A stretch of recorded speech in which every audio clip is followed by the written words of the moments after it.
Bueno, ¿estamos? ¿Nos escuchamos? Yo sí. ¿Vos me escuchás? ¿Vos?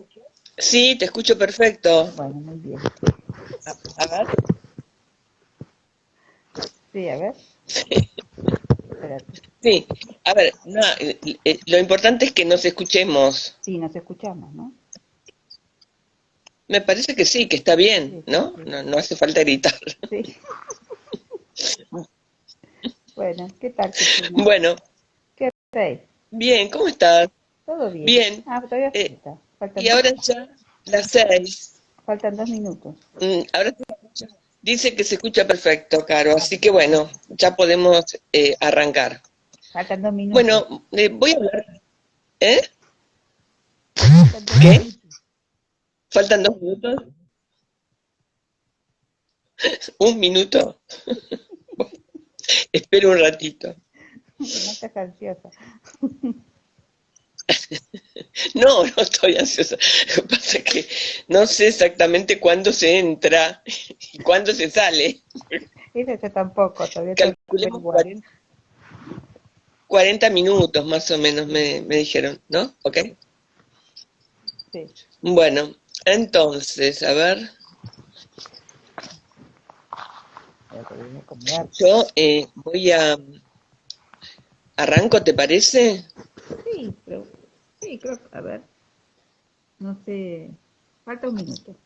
Yo, te- yo, ¿te parece que falta un minuto? Bueno, mientras tanto, voy a decir algo con respecto al libro, al objeto libro, mientras van entrando, porque veo que ya entró mucha gente. Así no me olvido después. El libro es un objeto precioso, realmente. Desde la tapa, que es del artista peruano Juan Enrique Bedoya, hasta la reproducción de las ilustraciones científicas y una mención especial para las fotografías de esta chica. Es extraordinaria, Adriana Miranda, que tomó fotos de bagres en San Juan en el 2019, es decir, son fotos muy recientes y son hermosísimas las fotos de Adriana. O sea, todo lo que es ilustración es muy bello, pero resalto especialmente la tapa y las fotos de Adriana Miranda porque la verdad es que son superlativamente bellas. Y la verdad es que felicito a Beatriz Viterbo porque el libro quedó hermosísimo, ¿no? Y a vos también. Bueno, entonces, supongo que ahora ya es la hora, ¿o no? Sí. O el minuto no pasó. ¿Eh? O'clock. ¿Qué? Qué perfecto. Perfecto ahora. ¿Me escuchás bien? Sí, sí. Bueno, bueno entonces, yo quiero empezar por, voy a hacer un comentario y después le voy a hacer unas preguntas a Irina. Entonces, primero, por eso, ¿me van a escuchar a mí? ¿Qué pasa? No, ¿Te falta luz o me falta no, luz a mí? estoy tratando de poner más luz. ¿Eh? Para vos. Bueno, Sí, ahí. genial. Bueno, entonces, Irina escribió en este periodo 2 libros. Uno fue publicado en el 2021 por Edasa, la editorial Edasa, y es una biografía colectiva, múltiple. Se llama Florentino Meguino y Hermanos, empresa argentina de paleontología ilimitada. Bueno, a mí me encantó esta idea de hacer la biografía, no de Ameguino, el héroe, no solo, luchando contra la pobreza, contra la miseria, contra la falta de reconocimiento, etcétera, sino mostrar que había una familia de Thanos enloquecidos buscando huesos por todas partes para que Ameguino después pudiera, para que el hijo mayor, digamos, pudiera clasificarlos, describirlos y cumplir su cometido, ¿no? Es decir, como dice Irina, una familia embarcada en la locura del hijo mayor, porque efectivamente hubiera sido imposible que Ameguino hiciera todos los descubrimientos, ¿no? Ya sea verdaderos o falsos, que hizo sin la ayuda de sus hermanos y también de su familia, también de los padres. Es decir, hay como una decisión familiar, colectiva, de apoyar esta locura de los huesos, ¿no? Bueno, y entonces, además de mostrar en este libro la trama familiar, digamos, detrás de los descubrimientos del gran sabio argentino, lo que hace Irina es, que me parece importantísimo, es mostrar cómo los descubrimientos científicos, el de Ameguino y el de otros, digamos, están tramados por la prensa, por los medios, y que siguen todos los procedimientos de alianzas, digamos, de discusiones, de polémicas, que sigue la política, digamos, o sea, la política en ese momento del orden conservador, ¿no? Entonces, me pareció importantísimo lo de la prensa, porque sin, sin polémica, los huesos no llegan a los titulares, ¿no? No. Entonces, las polémicas son múltiples y las teorías también. Yo me acuerdo que Holmberg, que es un personaje también de los dos libros, aunque secundario, como personaje, no digo que sea secundario en la realidad, en uno de sus relatos dice, bueno, el clima en Buenos Aires es de tal envergadura que dos personas se ponen a conversar en un café o en un club y estalla una teoría científica. Me encanta, a mí, yo siempre me acuerdo de esa palabra, estalla una teoría científica, porque la idea era como que había una erupción, ¿no es cierto? Una estación, un volcán en erupción, donde todo el mundo justificaba cualquier cosa con una teoría científica en cualquier momento, ¿no? Forma parte como de la sociabilidad, la discusión, no solamente la discusión científica, sino la cuestión de los descubrimientos.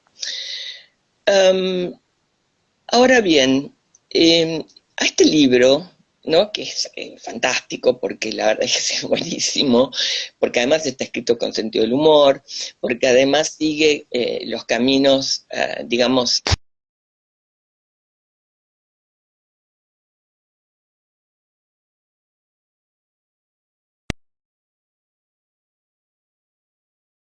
este libro involuntariamente, digamos, dejó escapar a un pez.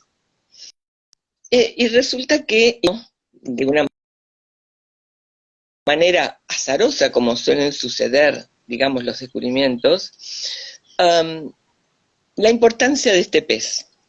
Entonces, el libro que vamos a presentar hoy, que se llama Los argentinos vienen de los peces, ensayo de filogenia nacional, tiene justamente que ver con este pez.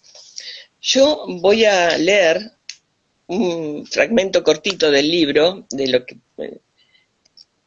escribe Irina para presentar al pez, y dice así: porque en el comienzo hubo un pez salido del remanso de la Virgen del río Luján, olvidado, sobrevivió escondido en cada letra, en cada mandíbula, en cada molar, en cada incisivo de los fósiles del Cenozoico sudamericano. Era una vieja del agua, la encarnación de la fealdad y de los secretos de los ríos de América del Sur. Feo, acorazado, bigotudo, con verrugas y boca ancha, tímido, un barrendero de acuario, un pez que se alimenta de los detritus del fondo, donde se esconden bañistas y pescadores.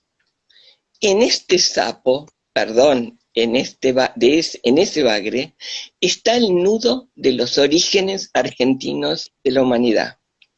Sobre ese bagre, la Argentina del siglo XX levantó su iglesia.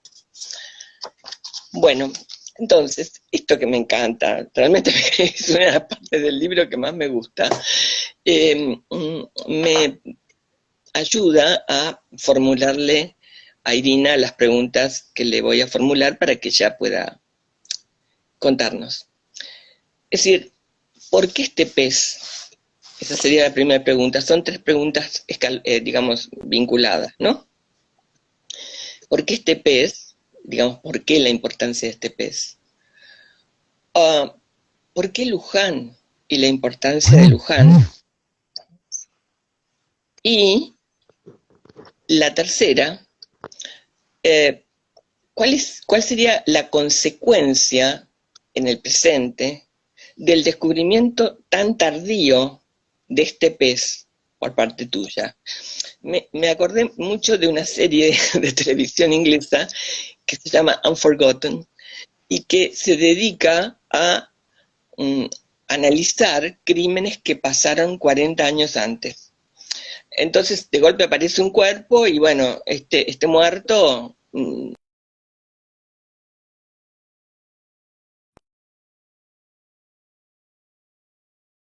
la investigación, lo que se ve son las consecuencias en el presente de ese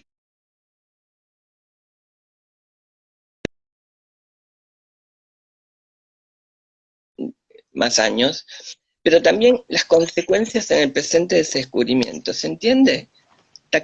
Sí, Irina, ¿está? Sí, lo que pasa es que me están llamando y se corta. Entonces estoy escribiendo desesperada que no me llamen. Que no te llamen quién. Me está Ah, llamando, me está llamando por WhatsApp y se corta. bueno, pero ¿me escuchaste? ¿Querés que te repita? Sí, no, la importancia del pez en el presente, ¿no? Claro, la importancia del descubrimiento en el presente, sí. ¿Por qué el pez? ¿Por qué Luján? ¿Y cuál sería cuáles serían las consecuencias del descubrimiento en el presente? ¿Ok? Sí, sí. Bueno, gracias Cristina por la lectura de los dos libros, a falta de uno. Eh, ¿Por qué el pez? ¿Por qué ese pez? El pez en realidad, también lo cuento en el libro, es un descubrimiento tardío ligado al otro libro.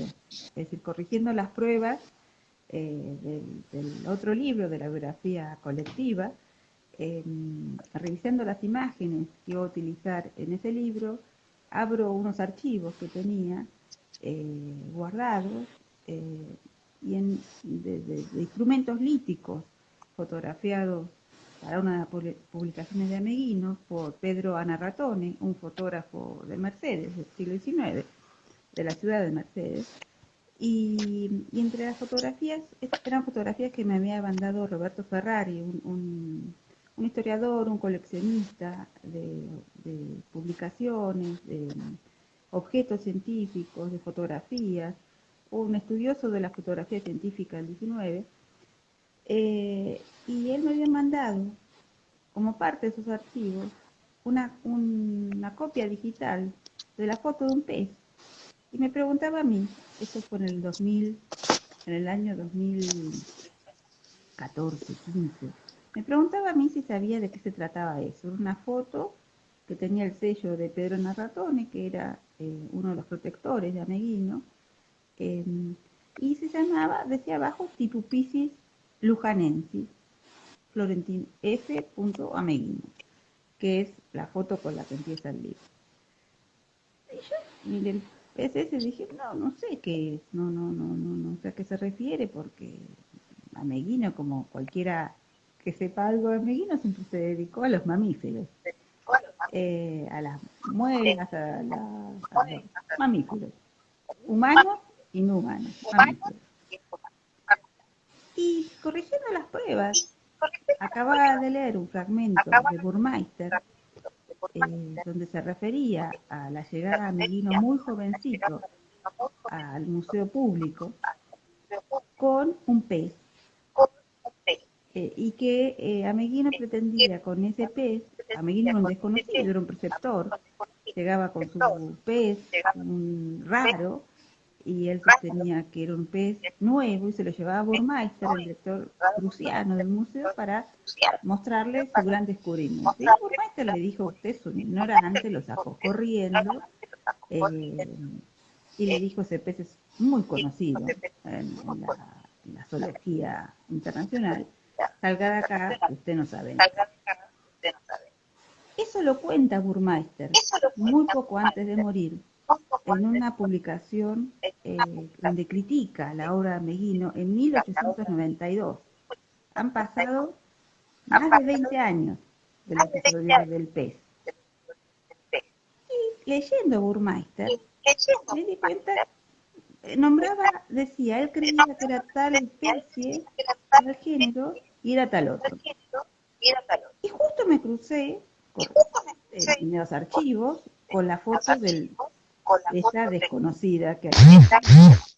Y miré, busqué en internet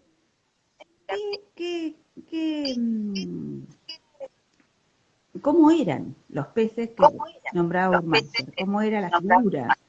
Y era efectivamente muy parecido al pez de la foto. Entonces me di cuenta que ese pez que yo no sabía o que no había sabido de qué se trataba era el famoso pez que Burmeister nombraba en ese testamento que él le dejaba a los argentinos, contando que Ameguino era un impostor, que Ameguino era un creído, que Ameguino siempre había actuado de la misma manera desde jovencito, creyendo que descubría algo, y que en realidad él descubría algo porque era un ignorante de toda la sabiduría científica acumulada en las bibliotecas, en los museos de la Argentina y del mundo. Porque él tenía esa pretensión de, por el desconocimiento en el que vivía, de pretender que descubría siempre algo que no. Entonces él recordaba, 20 años después, a punto de morirse, este episodio para contar quién era este personaje que los argentinos ya habían entronado como el gran sabio o la gran figura de la ciencia local. Él además contaba en ese episodio que Ameguino no era argentino, que había nacido en Italia, que había llegado de bebé, y que por distintas circunstancias se había después nacido. Entonces, cuando encontré ese episodio, y lo uní, es decir, encontré ese episodio lo había transcrito yo en el libro, es decir, ya lo conocía, claro. Que lo leí por primera vez, lo había leído 50 veces. Claro, es como la carta robada de Poe, claro, sí, es una cosa, estaba ahí. Estaba ahí, es decir, además, hablando con muchos paleontólogos, todos me dicen lo mismo. Sí, leímos este episodio tantas veces. Entonces, lo que fue, es decir, y empecé a partir de ahí, de conectar la foto con ese episodio, ya te digo, tantas veces leído, tantas veces contado, tantas veces transcrito, empecé a unir todos los episodios que en mi cabeza, habiendo trabajando en la biología marina, había aparecido el bagre. En el relato de Basaldúa, donde lo va a visitar, y está el bagre de la pecera, otro bagre, ¿no? Porque este de la foto estaba muerto. Cómo le cuenta, incluso ese episodio, porque esta es la primera visita que Ameguino hace a Burmeister, y Ameguino, en una carta que le dirige a Moreno, le cuenta a Moreno que fue a verlo a Burmeister, no por el pez, sino para discutir la antigüedad del hombre en el plata. Entonces, Ameguino, en ese encuentro que él reconstruye, transforma el pez en el problema de la antigüedad del hombre. Y lo que yo hago es juntar todos que era la gran polémica, digamos, ¿no? Sí, no era una gran polémica, vamos a decir la verdad, porque... Bueno, pero digamos que como que ese hubiera sido el enfrentamiento central, eso quiero decir, sí, con Burmeister. Es decir, él transforma un episodio, que en el fondo es un episodio muy menor, minúsculo, y además, como lo que intento también mostrar en el libro, equivocarse en la clasificación de un siluriforme es muy fácil.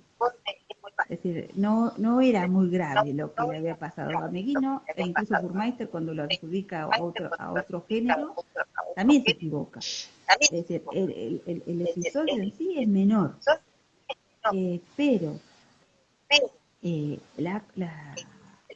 el asunto es que él lo transforma en su propia biografía en un episodio vinculado a la antigüedad de la humanidad, que por supuesto es mucho más épico, mucho más interesante desde el punto de vista de la figura que él quiere construir de sí mismo y cómo quiere presentarse a los demás.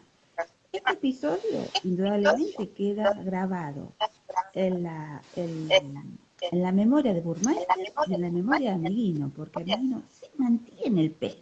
Y cuando Burmeister escribe estas notas, que ya Meguino no es un jovencito, sino que es un señor maduro y con mucha experiencia, a Meguino también se acuerda. Y le dice, no, porque usted dijo, es decir, ha quedado grabado en la memoria de los dos y ha dejado un resentimiento muy profundo que de alguna manera yo sostengo.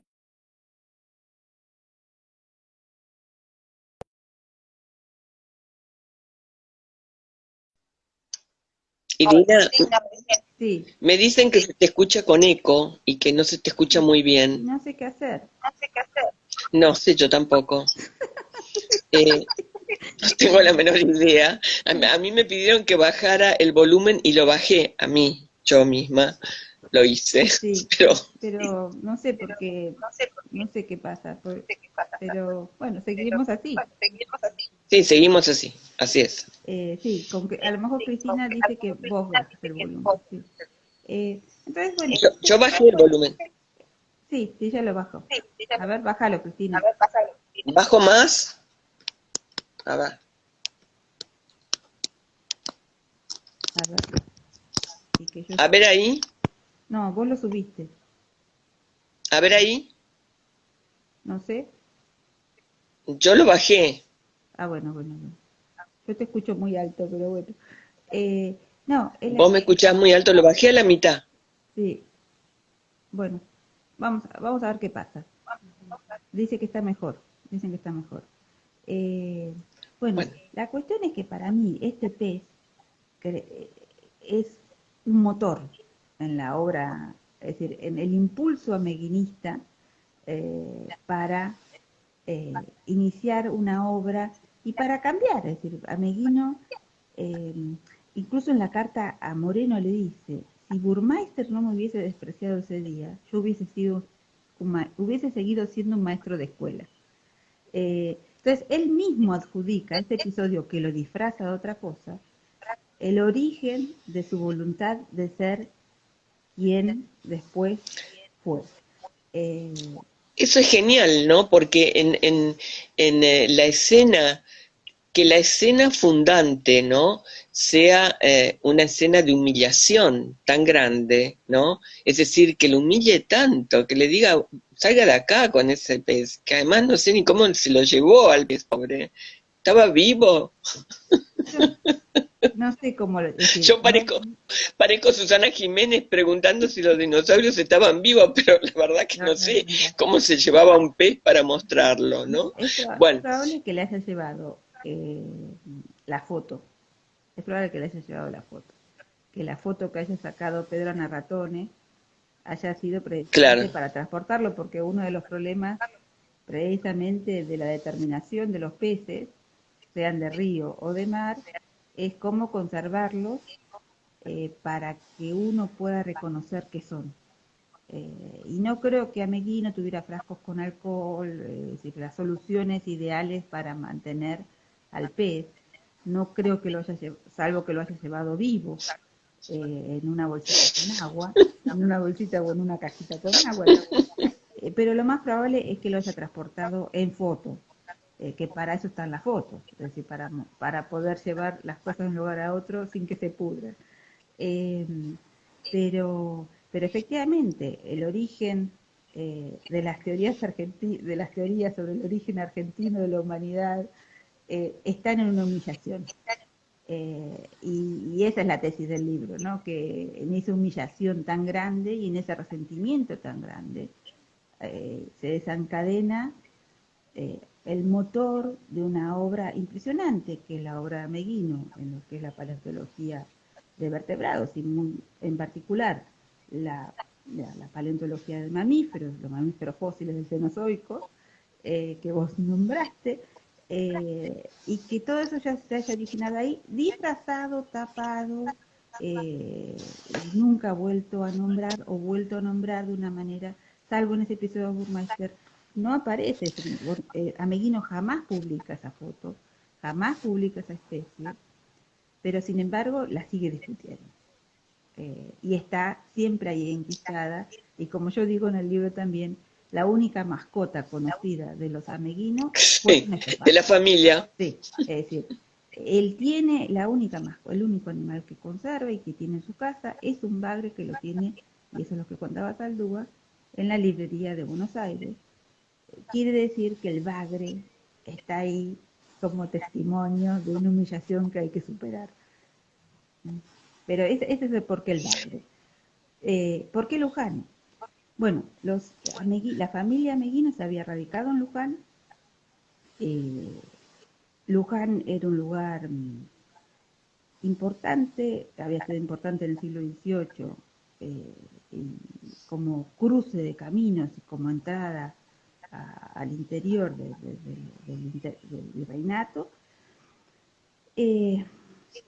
Luján es un lugar mmm, donde se había descubierto el megaterio, bueno, el megaterio, pero el animal corpulento y raro que a fines del siglo XVIII se envía a Madrid y después Cuvier en París clasifica como megaterio, puede ser como un animal extinguido, como un mamífero fósil cuyo esqueleto aparece casi entero en los bordes de Luján. Luján es un lugar, Luján, la provincia de Buenos Aires en general, La Pampa en general, es un lugar muy rico en fósiles. En la biografía cuento precisamente cómo las fósiles aparecen en cualquier excavación, cómo los reporteros llegan a los diarios con bolsas de fósiles cuando están haciendo pozos de basura y los quieren vender.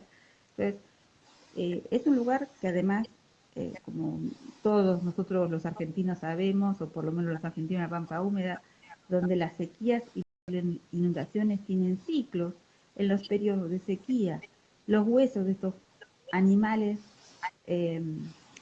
antiguos, extinguidos, afloran.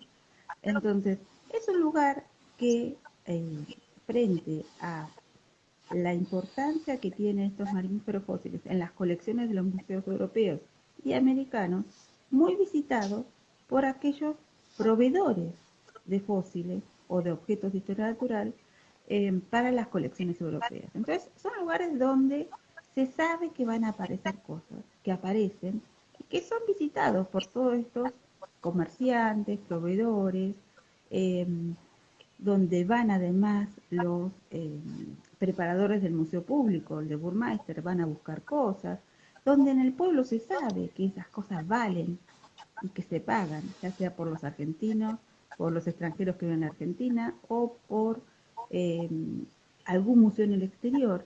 Hay mucha gente viviendo de eso, hay muchos criadores de ovejas que aprovechan que tienen tierras y que en sus campos aparecen fósiles para hacer negocio, además de con los animales vivos, con los animales muertos y extinguidos.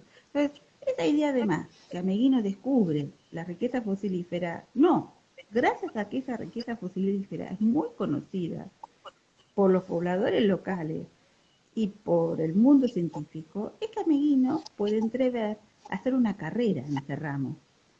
La primera carrera que él entrevé es la de proveedor, como muchos otros italianos o hijos de italianos residentes en la zona o trabajando en Buenos Aires. que le mandan objetos de historia natural a los museos de Turín, de Bolonia. Hay muchas cartas que yo también transcribo donde él, cuando ya se decide hacer una carrera como científico, empieza a preguntar por el paradero de algunas cosas que él ayudó a mandar. Cuando no se le ocurría todavía que él iba a trabajar en esto. Entonces Luján es un lugar particularmente interesante para los buscadores de fósiles, que además es interesante y se da en paralelo con la construcción del templo o con los distintos templos de la Virgen. Yo digo al principio del libro, que eso me gusta a mí, no sé si a vos, que el barro del Luján ha sido pródigo en portentos. Uno el Megaterio, otro la Virgen, que también se le debe al barro del Luján, porque el cuento, la leyenda o el mito dice que el carro se atascó en el barro y por eso se quedó ahí. Y el bagre también surgió del barro del río Luján. Entonces yo lo que hago es también trabajar en todo el libro la idea del barro del río Luján, como productor de eh, elementos o íconos de la cultura argentina bueno, del siglo XX y hasta ahora. El Megaterio, la Virgen, Ameguino. Es muy interesante cómo se constituye, además cómo se intenta constituir a Luján como un lugar de peregrinación laica, vos contás, ¿no? Es decir, vos hablás incluso de que hay un momento en que los católicos imaginan que se puede armar un pesebre, un pesebre. Socialista, Sí, bueno, un pesebre de Ameguino, digamos, de fósiles. Bueno, pero quiero decir, esta idea de que Luján fuera no solamente el lugar de la peregrinación de la Virgen, sino también el lugar de la peregrinación de la ciencia, de la nueva ideología científica, digamos, ¿no? Y que, bueno, todo eso se tira en la casa natal, la supuesta casa natal, que por supuesto tampoco era la casa natal, etcétera. Ya sabemos que en la Argentina las fundaciones son complicadas, desmentidas y discutidas cada tantos años, digamos, ¿no? Bueno. No, es decir, esto es un proyecto ya, hay que aclarar, porque a veces las cosas se apelmazan. Después de la muerte de Ameguino en 1911, los socialistas proponen, los socialistas y los pedagogos de la Universidad de La Plata proponen hacer en Luján un centro de peregrinación a la casa natal. Y es en ese momento, 1914, 1915, cuando los católicos de la legislatura de la provincia de Buenos Aires encargan en Italia buscar la partida, ¿se acuerdan de lo que contó Burmeister? Encargan con buscar en Italia la partida de nacimiento. Y la partida de nacimiento aparece. Eso es extraordinario. Y la encuentran. Sí. Claro, claro. Aparece la del niño Fiorino Ameguino, nacido en San Saturnino, en la parroquia, anotado en la parroquia San Saturnino de Moneglia. Y los socialistas se vuelven locos, porque transforman esa pelea en una pelea por el evolucionismo. Una pelea que no tiene nada que ver con el evolucionismo. Es decir, en realidad los curas tienen razón, es decir, los católicos tienen razón, como dice ellos. Y ellos arman unos panfletos espantosos, que lo escribe Torchiel, el editor de las obras completas, donde muestra, es decir, donde busca pruebas para decir que Ameguino nació en Argentina, en Luján, y las pruebas son todos basados en la autoridad de Ameguino. El sabio nunca dijo que nació en Italia, los sabios nunca se equivocan, por lo tanto, hasta que apareció hace 2 años una carta que la encontraron los investigadores de Bolonia, que en realidad estaban tratando de de clasificar la colección de mamíferos fósiles sudamericanos con la que ellos cuentan en Bolonia, y encontraron las cartas de Ameguino. Es decir, sin saber nada de toda esta polémica, porque son muchachos que hacen zoología, y una de las cartas era una carta de Ameguino, que estaba en París en ese momento, y le escribía a Capellini, el paleontólogo, geólogo, director del Museo de Bolonia en ese momento, le preguntaba, él decía, quiero ir a visitar Italia, quiero ir a visitar el museo, su museo, porque quiero ver tal y tal colección, pero tengo miedo, yo nací en Chiavari, cerca de Chiavari, en el año 53, fui de joven, fui de bebé o de niño a la Argentina, y tengo miedo que si piso Italia me recluten para el servicio militar. ¿Qué puedo hacer para no salvarme del servicio militar? Le escribe a Capellini. Toda esa transcripción tuya con el italiano, con el mal italiano de la carta de Ameghino, que apenas puede escribir ya en italiano, pidiéndole alguna forma de zafar del servicio militar, es fantástica. Esa carta Porque, apareció hace 2 años. claro, Bueno, entonces, eso, si me permitís, quiero ahí decir algo.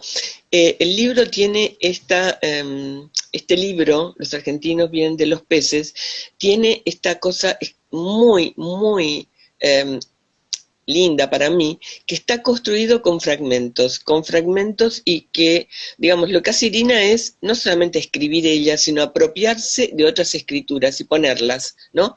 Por ejemplo, todas estas cartas de las que ella está hablando ahora están, por ejemplo, en francés y en su traducción, en italiano y en su traducción. Entonces uno va armando, ¿no? ese mundo con todos estos fragmentos, ¿no? Eso quería señalar, sí. no, Que me gusta mucho ese carácter fragmentario. es decir, una de las cosas, yo escribí este libro muy rápido, lo escribí rápido, juntando todos los fragmentos que tenía. Y claro. Traté de armar un collage, armar una historia, pero una historia que además revelara el carácter fragmentario de esa historia. Porque es imposible trazar una continuidad. Además, no me gustan las continuidades. Es decir, no quería armar una línea directa, sino precisamente mostrar con qué fragmentos se puede pensar esta historia. Y digamos, ese carácter fragmentario fue parte de tratar de resolver cómo contar esto, en el entusiasmo de haber descubierto esta conexión entre el bagre de Burmeister y la foto. En el entusiasmo dije, ¿cómo hago esto? ¿Cómo lo resuelvo? Y salió muy rápido, porque además todos esos fragmentos estaban juntados. Fue una decisión buenísima, muy buena. No solamente los fragmentos, digamos, de cartas y demás, sino de golpe hay una cosa, una de las cosas más lindas para mí, es el suelto, publicado en el diario El Día, ¿no? Que se llama Un sabio, ¿no? Y es de este otro loco, sí, el vasco, ¿cómo se llamaba? ¿Cómo? Basaldúa. Claro, Basaldúa, que era un personaje increíble, que también había escrito, no sé si vos sabés, una novela. Basaldúa escribió una novela que se llamaba algo así como la leyenda de Vasconia y de América, suponete, ¿no? Y entonces era una leyenda donde juntaba la raza roja, que era los vascos originarios de todo, digamos, y América. Pero lo más interesante de esa novela es que ahí, que es de ciencia ficción, es que él propone un sistema de comunicación muy parecido a lo que después va a ser Internet. Es un loco, pero al mismo tiempo tiene una cosa genial. Bueno, este Basaldúa, Irina coloca estas varias páginas de este suelto, ¿no? Que lo que trata de mostrar Basaldúa es la pobreza y la humildad y ¿no? Entonces hay un momento en que dice, come Ameghino, se viste Ameghino, ¿no? Entonces todo es así, es decir, y cómo él, con los dineros que gana, digamos, en esta librería de papeles que tenía, va contribuyendo para que sus hermanos hagan las expediciones. Bueno, realmente esa construcción es algo que vos desarmás en este libro y en el otro también, ¿no? Pero me gustó muchísimo ese fragmento, porque además las disputas tienen en la prensa del siglo XIX tiene este carácter intenso, pero al mismo tiempo, digamos, con mucha fundamentación. No importa si la fundamentación es cierta o no, digamos, pero discurren largamente, digamos, ¿no?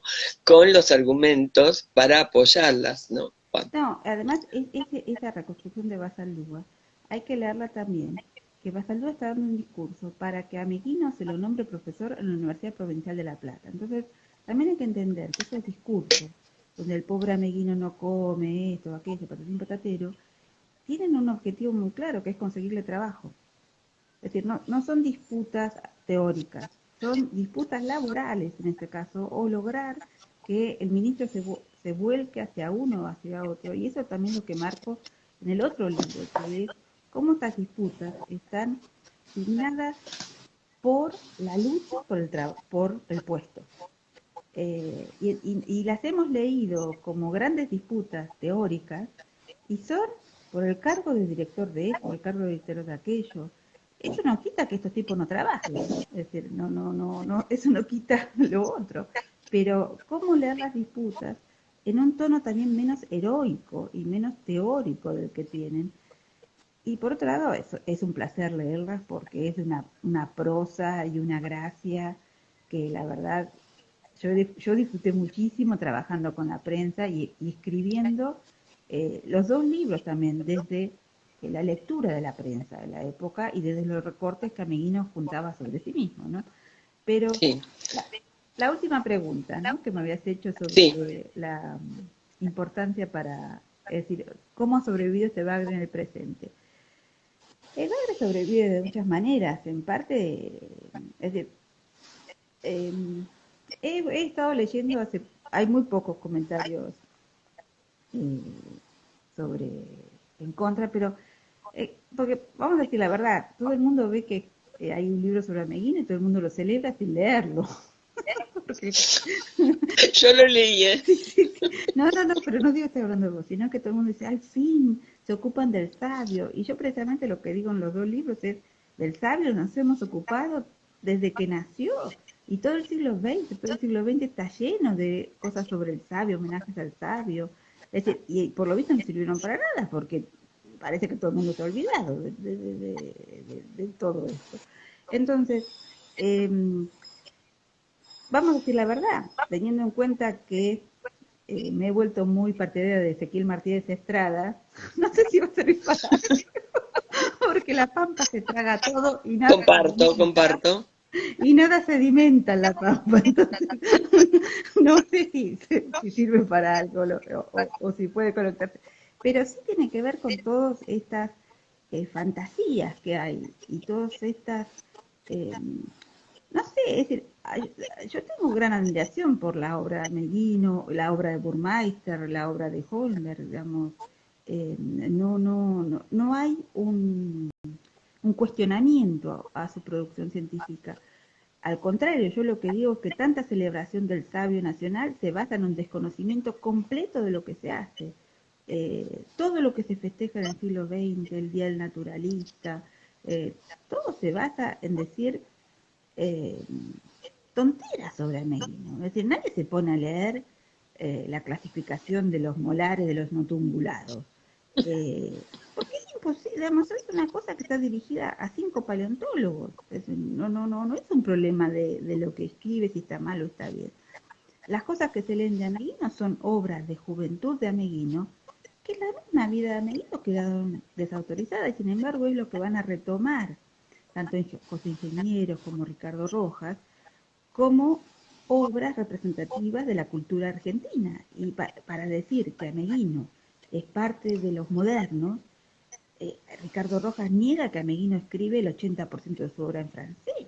Entonces, eh, entonces hay una fundación, o tomar a Ameguino como fundación de la cultura argentina moderna, se basa también en unos conocimientos y en esta suma eh,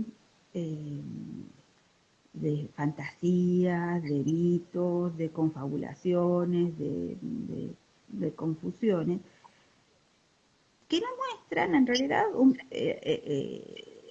el día a día Meguino como era, que sí, Meguino no era rico, tampoco era tan pobre, pero sí, pero no era un señor ricachón. Los norteamericanos cuando vienen a trabajar en Patagonia se admiran que alguien que no tenga tanta fortuna pueda solventar el trabajo en Patagonia de su hermano, pero claro, no tienen en cuenta además que a Meguino jamás le pagó un sueldo el hermano, ¿no? Era un trabajo bastante cercano no le digo la esclavitud, pero sueldo no tenía. Pero entonces, ¿el bagre para qué sirve? Para recordarnos también eh, los pies de barro, que del barro venimos, que del barro venimos y que todos los mitos, estos fundantes y muy asociados a Luján, tienen un componente de barro que creo que habría que recuperar. Es decir, no por nada, cuando hay un fragmento también de Meguino, o que se le adjudica a Meguino, donde dicen que Meguino se cuela en una peregrinación a Luján, en 1884, que es un darwinista, es decir, no dicen que es Ameguino, pero que es un darwinista convencido de que se cuela y que en realidad va a estudiar la composición de la pasta con la que está hecha la Virgen y descubre que está hecha de barro con caracoles propios del río Luján y que por lo tanto no es importada de Europa, sino que es una efigie de barro hecha ahí que no hubo ningún milagro. De alguna manera, el bagre, el bagre es un poco también esa mirada de qué está hecha la figura que es santificada de Ameguino, que la santificaron, vamos a decir verdad, los socialistas a principios del siglo XX. Es decir, esta figura santificada de Ameguino es una construcción de la cultura socialista, del Partido Socialista, eh, del siglo XX, que después van a heredar los comunistas. Tal es así que a la muerte, cuando se reinician las relaciones diplomáticas con la Unión Soviética, uno de los primeros actos culturales en Moscú es un homenaje a Ameguino en Moscú. Entonces, ¿por qué? Porque es la figura del materialismo, del evolucionismo, el argentino que iba en contra de las ideas del norte y de los imperialismos del norte. Es una figura de independencia, pero que es una figura que está construida. Y lo que yo también intento mostrar, que el trabajo de Ameguino, lejos de independencia, es un trabajo que tiene detractores en Estados Unidos, tiene detractores en Europa, pero también tiene gente que lo sigue, que lo apoya en Europa, en América del Sur. Él elabora sus teorías con otros, con científicos reconocidos. Siempre se olvida que él trabajaba con un alemán, que es Hermann von Goering. Entonces, esta idea del argentino solo, antiimperialista, también tiene barro del Luján, como la Virgen. Está hecho con los barros hecho en Luján, a pesar que nació en Italia. Los dos orígenes. Bueno, me parece que vamos terminando, ¿no? Porque, sí, creo que sí. Bueno, yo por mi parte lo único que quiero decir, agregar, es que la verdad es que el libro me parece una invención muy feliz. Es decir, disfruté mucho leyendo los dos libros, pero este especialmente me produjo una alegría especial por esta cuestión de la superposición de relatos, ¿no? Y la superposición de registros de relatos, ¿no? Que hacen que sea la lectura apasionante. Así que bueno, muy contenta. Bueno, gracias Cristina, gracias también a las chicas de Beatriz Viterbo por todo el trabajo que Sí, a hicieron. Caro y Acá ¿están ahí? a Laura, a todas las chicas que están ahí siempre Sí. ayudando. Y no, con Caro hicimos un trabajo bárbaro, la verdad que fue codo a codo, corrigiendo una cosa, corrigiendo la otra, así que súper contenta con el trabajo con ella. Y como Adriana está por ahí escuchando, no sé si llegó a escuchar todas las flores que le tiraste a la foto. Ah, Adriana, está la fotógrafa de los bagres. Mirá, Adriana, me parecen extraordinarias tus fotografías, extraordinarias. Yo te digo, fue una de las cosas que más disfruté del libro, es decir, no podía dejar de mirarlas. Volvía y volvía, ¿no? Porque bueno, es como que captaste algo en esos bagres, digamos, en el río, que se reúne, digamos, hace trama con el libro. Lindísimo. No, Adriana había leído el libro en su versión manuscrita y como ella sabía que yo quería sacarlo con fotos y con obras de artistas argentinos, latinoamericanos, se fue a sacar fotos a los acuarios de Mendoza y de San Juan. Son especialmente Claro, sacados para el libro. claro, Así que, buenísimo. bueno, Bueno, nos despedimos, gracias, entonces. gracias a las dos que Gracias, estuvieron acá gracias a todos los que estuvieron. y gracias. Bueno, gracias Cristina, nos vemos. Chao, Nos vemos. chao, chao, Chao. chao, chao. A ver, ahora tengo que hacer como para no... ¿Cerrás vos? sí, pero tengo que hacer algo para grabar. A ver, Ah, sí. espérate, voy a leer las instrucciones. Bueno, ustedes pueden salir. Mm, mm, mm.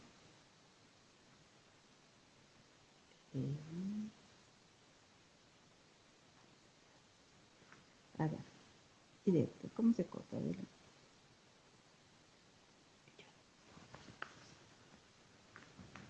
Pero hay que grabar antes de cortar. Hay que grabar. Ah, no. Ah, ahí cerrar. Sí. Tenés que cortar, dice Adriana. Finalizar. Dice Caro. Seguro que tiene que